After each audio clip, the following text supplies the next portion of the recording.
Well, hello and welcome to Inside Track, our chance to be inside the track, see how it's named, and talk to driver. Oh, God, glad the sun's got in.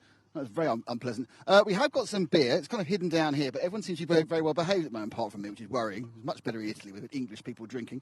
I am joined by Davide Ongaro. Thank you. Oh, no, David's drinking his victory champagne, or carver. David Ronnefalk, Juan Canast, Brandon Rhodes, and of course, it's Keenan, Lefty the Great White, who's going to help me out when I run out of questions, which is... No problem. Have you run out already? Yeah, basically, yes. So we're going to have a chat. We're going to talk about the marvellous Nemo Raceway, and we're also going to have a conversation about what's coming up in about 4 weeks' time, which I'm sure you know what I'm talking about, just as a guess. So I'll start by asking general. I'll start with a question to Juan Carlos. Is your foot better? Yeah, now it's perfect. Yeah. So how long was it sore for after the European Championship? 1 week, yes. And we're a week on from the race. What happened was actually on the night before the European Championship final, you cut your foot in the swimming pool, didn't you? So now we're long past the event, and we have the winner. And did it actually affect you on finals day? The foot? Yeah. I think no. Very generous. You should have said yes. I think no. I think no. So David, winning that European Championship a few weeks ago, has the joy subsided, or is it still? Do you still kind of open the cup? Oh, there's my trophy. Actually, I don't have the trophy. I mean, yeah, I have the nice. What is the name of it? No, not the wooden plaque. The other one. The cock? Oh, the cock. Yeah, yeah, right.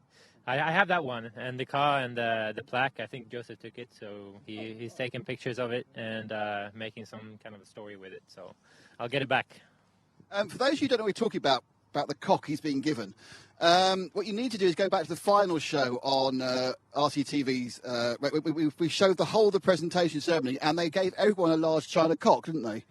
Which is the symbol of the Barcelos region. You also get to see some opera singers singing 3 songs, massively over-modded. They were very good singers, but the speaker system was not particularly good, to put it mildly. I'll come to Brandon yet. Brandon, so first time in the UK, is it first time out of the States for you?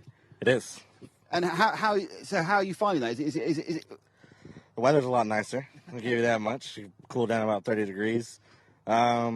I keep going, trying to drive the car, even though I'm driving passenger, because I keep going to the right side. Keep thinking people are going to crash into us down the road. But it's all pretty similar. It's not. I thought it was going to be more different than what it is. So are they taken you to a proper pub yet? No, I haven't done much exploring yet. Honestly. I've been here. Well, yeah. Are you staying any time after the event, or are you going straight back to the States? I'll stay Monday, and then I stay half of Tuesday. Okay. Well, back home. Well, just over there's a very interesting museum about. I don't know if you all looked that way. There's a museum of old British motor cars. So if you have any interest in the British motor industry, which you all know, complete collapse about 1986, there's the entire history of where it went wrong and a selection of cars you wouldn't want to buy, even though I quite want them because I'm old and English. In that, it's a very good museum, I have to say. Thank you, Brandon. I'll just have a quick word with Davide. So I'll start with you on this track because obviously, how different is this track to anywhere else you've run? For sure, it's a lot different, a lot of high grip. I think it's like 5 times more than Portugal, for sure. And we struggle a bit this morning, and then we find a good setup. And then we are trying to change tire and some stuff on the car. And this night was better than this morning, for sure. But yeah, it's a lot of difference. So is it a case where you, at the end of every run, you come back and go, right, I've got so much more to do? Because I assume normally when you get to an event, within 2 practices, you're pretty much there, aren't you? And it's just, I know we talked to you in it's all about, should I go for a softer compound? Should I go for a harder compound? But everything else you've got sorted out, haven't you? Yeah, I mean, when we are like Portugal, we change like 1 thing after the run, and then here you have to change like 5 things because the track is really, really high grip. But yeah, like I said, the car is improving, so yeah, really happy. And is the grip changing during the day? Obviously, it gets warmer and colder, you get sun on it. It's plastic. So. Yeah, maybe in the morning after the night you have more grip, and then during the day when the sun is coming is lower. I mean, lower. yeah, lower, relatively lower. Yeah. Thanks, David. So, David, how you obviously you've got JQ in your ear the whole time saying how you should set a car up. And even I know now it's 100, 130, not too strong sway bars because you get them too stiff and the car falls over. But I don't know. What are you doing? Listening to him? I mean, I expected him to be my mechanic, but it looks like I got booted because he's helping Pecco, right? I think you'll find that Pecco's become his prodigy. Yeah, I don't You know. looked at him after the rush when Pecco came, he was beaming. He's like a happy daddy. Yeah, he was happy. I thought he cracked under pressure there in the 5-minute run before because I just passed him on the last corner, but I heard it was a throttle servo or something that broke for him. But no, it's been good. We got some track time yesterday and was able to learn some stuff and was wrenching for a long time until 2 a.m. last night Well, at the hotel. No, at the hotel. Well, that's like it got a bit chilly overnight. So, and then I arrived this morning and it was worse. So then I had to change it, somewhat back and try some new stuff. But in the end, it's been working good. The speed has been there. It's just a matter of finding a car that is easy to drive. So when you were wrenching, were you like on a kind of a video call with Adrian, or was he just completely wash his hands of you this weekend, going, nope, I'm not interested in you? I called him a couple of times. He was watching the Rush race and said what he thought about it. He said it looked good from the screen that he saw the video from. It looked good from the fantastic photography and brilliant commentary. Exactly. Yeah, that's right. Yes, thank you. Yeah, it was good. Thanks. Juan Carlos, you arrived a bit late yesterday, so was it difficult missing that practice yesterday? Yes, I feel today a little bit, but I changed a lot of things on the car. This morning, I think I was last. Finally, I do top 5.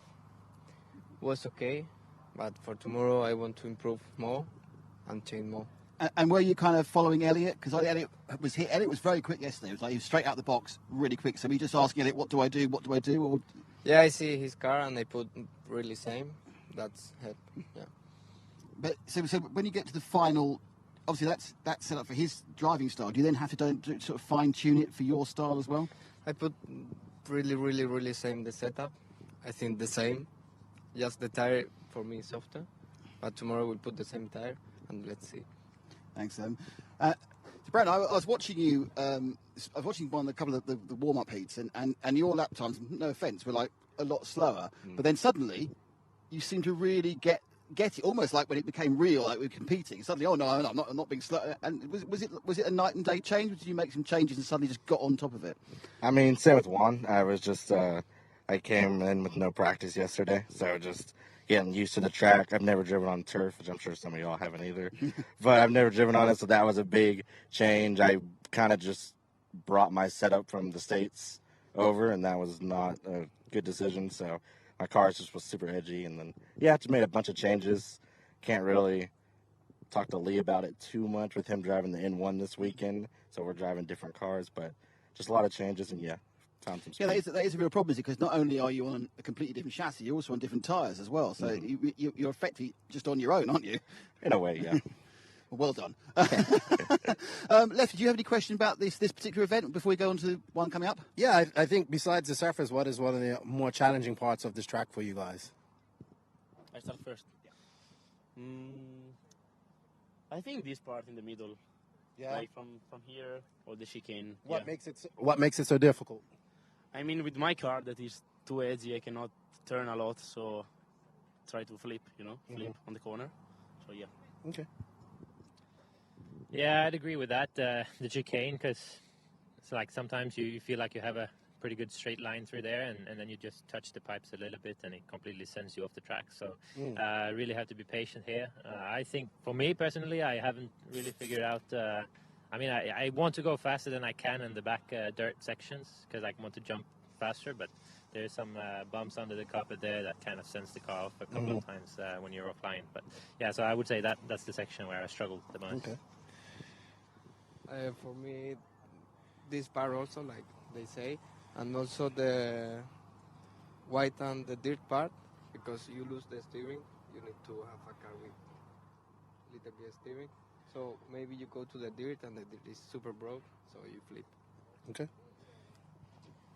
I would say that back right corner with the small little concrete inside lane is my tough spot. I keep just turning in way too early, and I'll end up on this lane.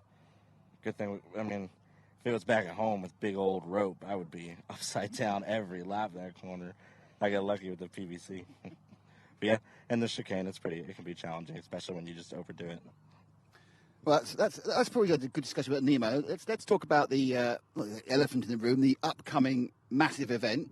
We've had the official entry list out this week from IFMAR.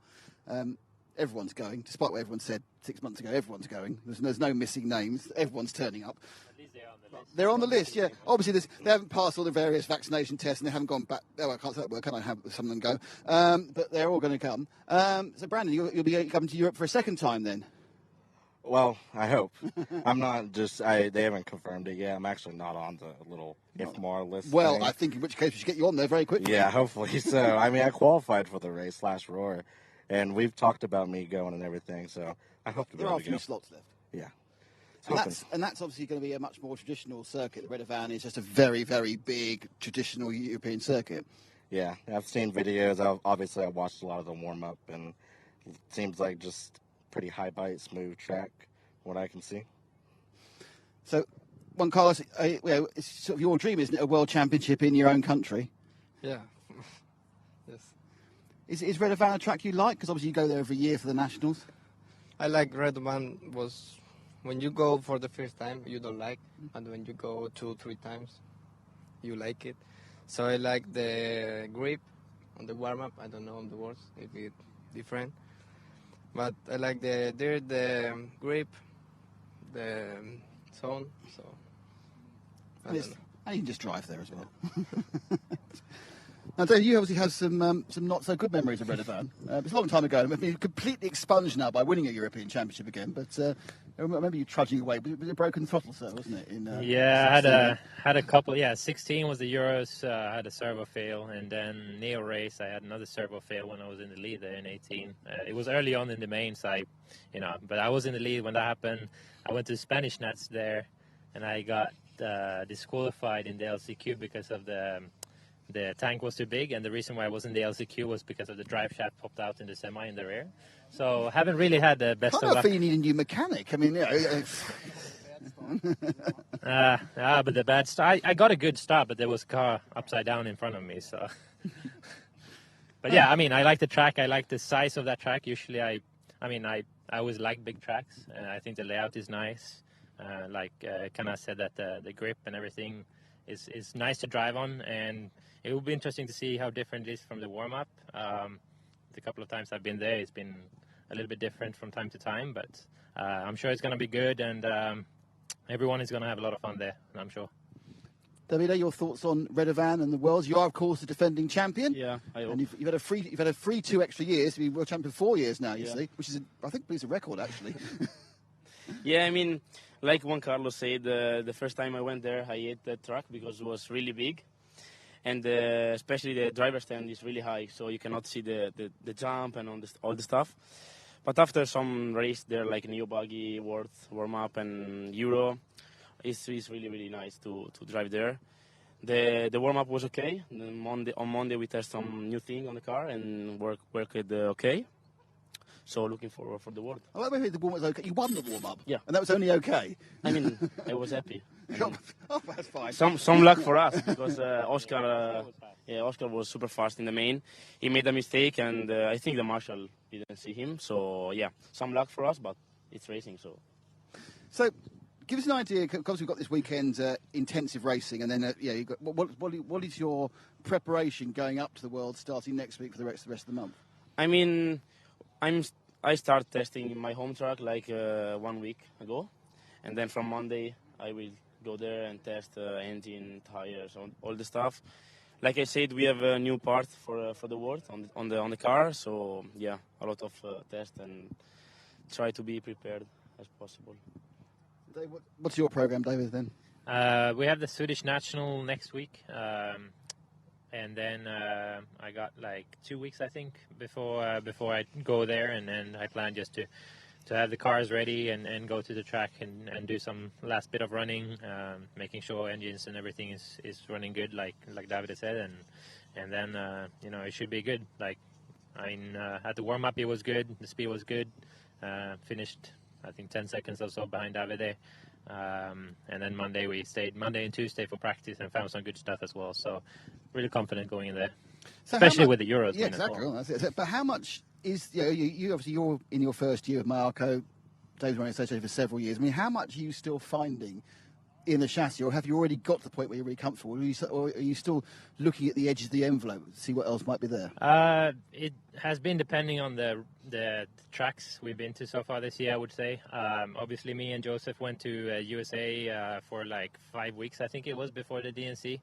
So I wanted to do that just to get as much track time I could with the car before the DNC race. We had some good results there, and then I feel like I've been wrenching a lot at the races so far this year. But definitely, I mean, the Euros was really nice because I could focus on driving. I didn't have to wrench much because the track was very similar to what we had at the warm-up. So already then we knew what kind of stuff we needed on the setup going into the Euros. So that was kind of a nice week for me to focus on the driving and just, playing around with, link position up and down or whatever you wanted to do. But at the warm-up, it was more like, like Davide said for here, like you change five things for the next time you're on the track. So it's been a lot of learning. I didn't expect, obviously, I know it would be possible because I think JQ has great knowledge of all the design and the theory behind stuff. Then it's a different thing what you feel on the track. But I think that we're a good team now. Me and Adrian was strong together on the HB, but I think we're getting even stronger now with JQ being at the tracks at every race we go to as well. Great stuff. Juan Carlos, what I'm going to do is I'm going to ask you to give us a really detailed answer in Spanish, and I'm going to get Leffy to translate. So how are you preparing for the World Championships? And we'll do a translation. ¿Cómo te preparando para el I will start on Monday. My last race was the Euros. ¿En Spanish? Yeah. Okay. Okay. Bueno, voy a empezar el lunes. He's going to start Monday. Yeah. Lo digo más frases y ya traducen. I didn't understand what he just said. Okay. Voy a empezar el lunes, probaré coche, rodaré coche nuevo, motores, probaré rueda y echaré mucho tiempo en pista. He said he's going to try the new suspension on the car that they have coming, different tires and all that stuff. He's just going to be going out there doing laps at wherever he can. So he's going to just go at it. Intentaré hacer finales de 1 hora yo solo. Yeah, he says he's going to practice 1 hour sessions by himself so he can be ready for the finals. Y probar cosas, setup. Yeah, probar different. He's gonna try different setups and different things and just find out what he can do best at the Worlds. Great stuff. Thank you. Brandon, if you are going, what are you going to do between now and then? Apart from obviously get the airline tickets and the hotel and obviously John's credit card number. Yeah, just lots of wheel time. I'm off work Monday and Tuesday, so probably go to the track all day Monday and Tuesday and just run a lot of stuff, try a lot of new things. Don't just run the same old stuff every time. Just practice wheel time. I don't really have too many tracks that are similar to that track nearby. Maybe go to Thornhill a few times and possibly similar. I don't know. So, of course, the big thing that's going to come up over the course of the next few weeks and the championship course is it's going to be, it's going to be America versus it's going to be USA, because we include Canada, North America versus Europe. I mean, do you think that the North Americans will be starting a big disadvantage, or do you think it's within a couple of runs they'll be up to speed? Well, I think Ty kind of showed that a little bit the warm-up. I mean, the fast U.S. guys, Mayfield, Finn, I think they'll be, at the beginning, they're going to be a little slower, but they'll rise to the top. I mean, they've been doing this for a long time. I'm sure they've been on tracks similar to that track, so I'm sure they'll figure their stuff out, and it'll be a battle between both of them, US and EU. Thanks. I mean, it's interesting, because of the pandemic, David, you've not done as much cross US and European racing as you would do in the previous years.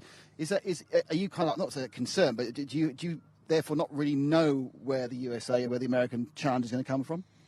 I mean, yeah, we didn't know how many of them that would go to the warm-up, obviously, with the restrictions and the situation that is. I mean, it's a lot easier now, it looks like, so hopefully everyone that is on the list will come. I know it was not like completely sure earlier this year for the situation for them, but in terms of that, like, they are really strong, and you have to expect them to do well. Mayfield, like Fend, they've been strong all year, and Dakota has especially been strong this year, I think. So it's going to be a bunch of us fighting for the title, and hopefully I can bring it back. So Davide, do you actually race the Americans different, or is it just another car? Do you know there's a difference? There's a difference in style. There's a difference in on track cohabitation, let's put it that way, shall we? Between the Americans and the Europeans, or is it just? I mean, for sure, their track are different from our track, so the preparation of the car and the setup are different.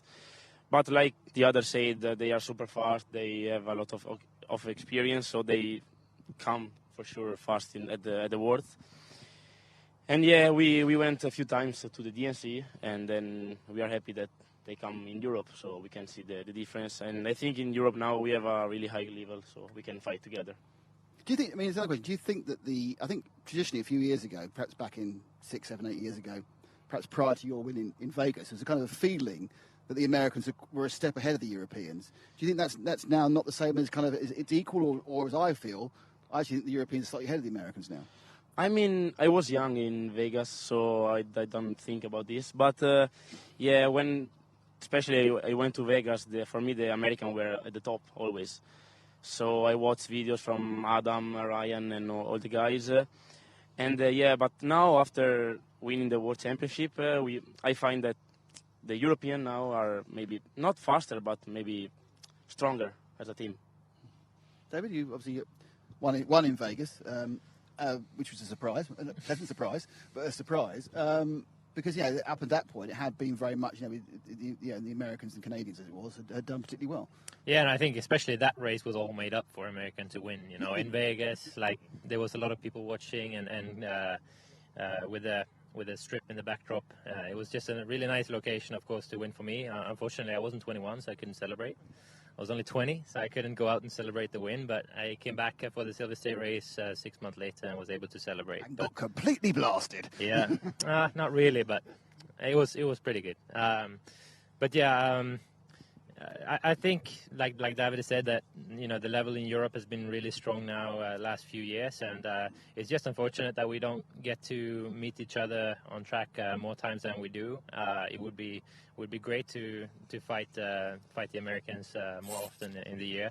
Now it happens like 1 or 2 times a year, and that is if we go to DNC. Some of us has been there for a couple of times. I know that some of them have come to Montpellier race, and some of the others that we have, and perhaps it's because more of our tracks are permanent. So some of the tracks we know very well, and they feel like they will be behind coming into a 3-day event or whatever, where they don't have enough track time and practice to be able to catch up. So it's just how it is, and I would love to race them more than we do, of course, and I can't wait to Spain in 1 month, and we will be able to do that. Great stuff. Juan Carlos, do you feel that the Europeans are raced differently from Americans, or do you think it's just down to the individual person? I don't know. For example, when I went in America, for me it was super difficult. I think they have more experience, and the setup they put easier on this track. Mm-hmm. But finally, when you go a race, Europe and US is really similar. The strong guys from America always is on top. So I think on the worlds will be the same. So Brandon, you get to race your Mayfields and your Tebows and your Cavalieris every other week, really, mm-hmm. And then you've had a couple of some Europeans in SMB, and now lots of Europeans. Do you see a difference in the way the two continents race, or is it just down to individual racers?